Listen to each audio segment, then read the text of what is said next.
Hello and welcome along to another episode of this FM20 story from Cliftonville with me, Daniel. It's a Build a Nation series and today is one of the biggest moments in it. After our brilliant European run in lower competitions last year, reaching the conference semi-final, we are in the Champions League group stages and today, in the final game against Sporting Lisbon, a win is likely to take us into the Europa League after Christmas. A massive achievement for the club, a massive thing for Northern Irish football, and I'm sure Windsor Park will be largely filled as we look to see if we can achieve it. We've got a massive run of fixtures coming up in all of the different cups this month, so it is going to be really interesting to see how we get on. Games coming thick and fast every 2 or 3 days.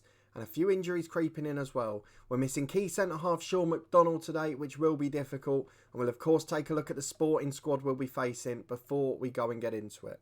But if you are looking forward to this episode, a crucial one in the context of this series, please do put a thumbs up on the video. Subscribe down below for daily FM20 content from Cliftonville, as well as announcements and upcoming content from FM21. There's links to our announcements over on the community page, as well as on Twitter and on Discord. You can see all of the links on the channel page to that. But this is going to be really important in the context of the season, and in the context of the next 2 years of this save.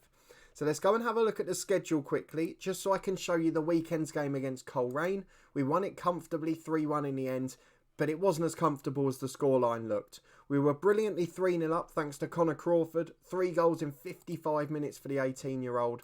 Then Lawson Ford scored a brilliant goal, the former Linfield youngster, and from that point, Coleraine dominated. There were some brilliant saves by Mitchell, some good defending by McLaughlin. We did enough in the end, but we probably didn't deserve to win it by 2. You can see this month we've only got 2 league games before we have to play catch up in December because we've got so many cup games. We've got a very interesting moment in the Irish Champions Cup. I don't know if you've noticed it yet. We've got the second leg 2 weeks before the first leg. Can someone explain that to me? The fixture's been rearranged, but surely they're smart enough to change the legs then. So we've got leg 2 before leg 1. We've got the Tunnocks Caramel Wafer Cup, which I really want to win at some point in this series. And then the Shield and Bet McLean Cup as we continue to push towards trophies. So if we get through today in the Champions League, the focus for the second half of the season will be Europa League only. If we don't, of course, it's going to be mainly focused on these finals as we hopefully get towards most of them. So let's go and get into the Sporting game and see which one our focus is going to be on. The Winter World Cup is coming. I'm worrying if we're going to lose anyone to that. We've also got to think about our youth intake preview and the Sporting Lisbon side that we're up against today. And we of course need Juventus to do their bit. They've got to beat RB Leipzig or our results are relevant. So let's go and have a look at the lineup for today. And we'll start with Sporting Lisbon and the players they could name, because they have got some really good players in their team. Spora is their star striker, the Slovenian, and I think we can agree he's better than anyone we've got. Cabral is the winger, and he's top quality. They've got Quartes out injured, but he's experienced, so that might have actually helped us having a slow centre-half. Wendell is very good. Jose Costa is very good and only very young. Misic, the Croatian central midfielder, very good. Borja, the Colombian left-back, very good international. Ritzovsky, the Macedonian right-back captain, is very good. Bruno Varela, Portuguese under-21 international keeper, very good. Rodrigo Battaglia, Argentinian international, 31 now, but still very good. And Joel Pereira, the former Manchester United youngster, a backup keeper and better than our first choice. A few greyed-out players, which can give us hope, but Sporting Lisbon will be heavy favourites for this. We're missing Sean McDonald, our first choice centre-half. That's going to cause a problem on itself. And our first choice 11, aside from that, is not quite match fit because we're struggling with Nico Williams. Saul Shotton's barely played. Smith's come back in for Kane, who has been in poor form. And Connor Crawford on the bench, hopefully off the bench to score if we need it. But the lineup for today is Gavin Bazunu in goal. We need a strong performance from him. Williams and Sirkin the fullbacks with Branthwaite alongside Shotton at centre-half. Robertson and Smith in central midfield. Back to the old school combination at the start of the season. And Elliott and Middleton over on the wings with Hepburn Murphy up front alongside Idar. Not too many goals between them recently. And that's the problem with them largely playing in the Champions League, is they don't actually score many goals, and it causes a little bit of trouble because they have goal droughts, they have poor runs, just like you'd expect from any other striker really. So that's the 11. I'd love to know what you think down below. Are we going to be able to sneak through? Of course, don't forget that tomorrow we've got the completion of our training facilities and our youth facilities, although they have been pushed back 5 days now. So they're on the 8th of November. The stadium's getting closer, everything else is improving, and we want to make sure we've got European football after Christmas. It's a very tough challenge. We are still the underdogs, but it's Cliftonville v Sporting Lisbon, and our destiny awaits us. Let's go and see if we can cause a shock. It's a 4-3-3, a pretty conservative formation really. They've actually gone for Costa up front and Sporer off the right. So they're going very attacking in terms of that front three. Cabral off the left. So we're going to tell the lads to prove a point. We're also going to drop Cirk into a support duty, which has worked a bit better in Europe. And we're going to get into the first half with that done. Schotten can be a ball player as well. He prefers that anyway. And there's no point hanging out anymore. We have got to see if we can do it. A draw's not enough thanks to our defeat at Leipzig. We have to win if we want to get through, and we will keep a very close eye on Juventus. I've just noticed only 6 subs today for Sporting as well due to injuries. Battaglia picks it up at left back though to Borja. Inside to Misic. He goes wide to Giovanni. I think that's Cabral who's playing by his first name. Vendel to Misic. Kirkin intercepts. Long ball, Aidar couldn't get there, but Matthew Smith wins it back. Aidar put Hepburn Murphy in. Hepburn Murphy saved by Pereira. Why he's playing in goal I'm not sure. The other keeper stronger. But Hepburn Murphy has missed a good chance, and that's what we were talking about. The goals aren't flowing because they're not playing the domestic matches. As Branthwaite picks it up on the left, we've got on the front foot, but we need that early goal. As Middleton loses it though, Vendel finds Misic, and it only takes one long ball over the top. Here it goes to the right to Sporer. He's got Costa running off him, but he wants to go alone. He's gone left, but Branthwaite nicks it. Brilliant defending, then gives it away in possession. Finds Sporer to Ritovsky on the right. Back inside to Vendel. Oh, you can just tell it's coming. We look weak defensively. Sporer's missed out to Cirk in there, and he's got it on the right-hand side. Goes back to Ritovsky, into Costa. Shot and heads away. Matthew Smith downfield to Aidar. 2-on-2 momentarily. Aidar takes on his man. Cuts inside to Hepburn Murphy. Good tackle. It falls for Aidar. Into Hepburn Murphy again.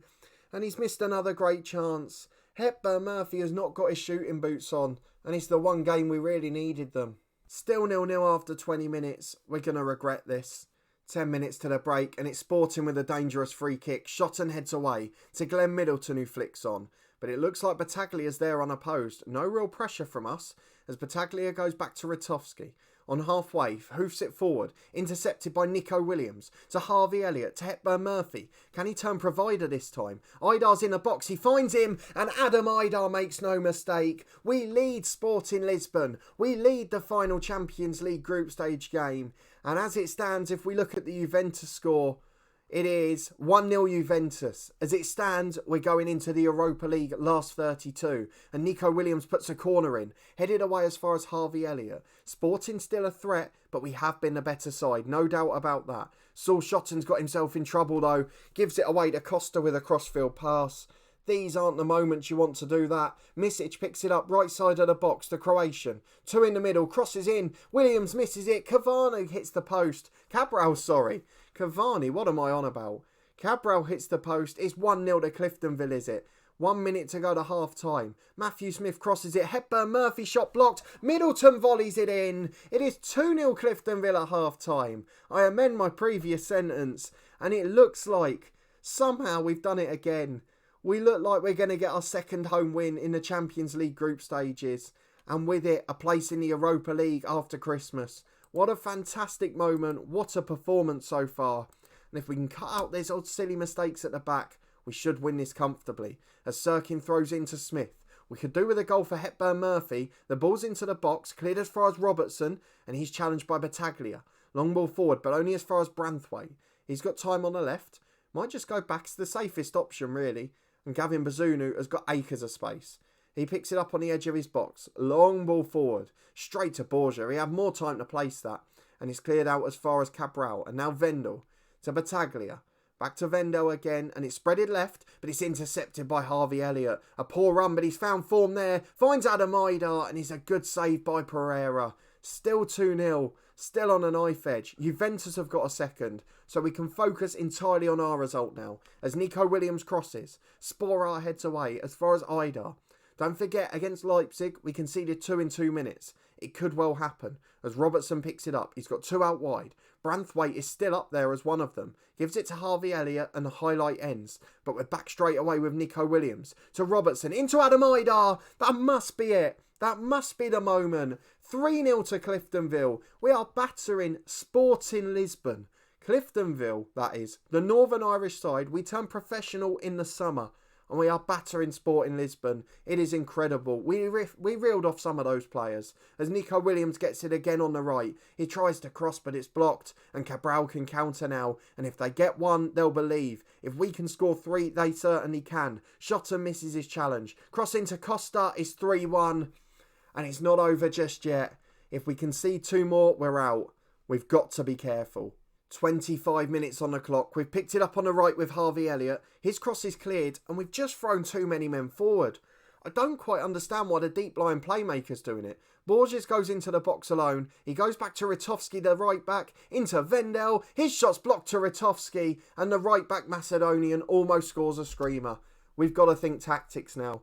We're going to replace Smith with Kane. He's getting a little out of shape.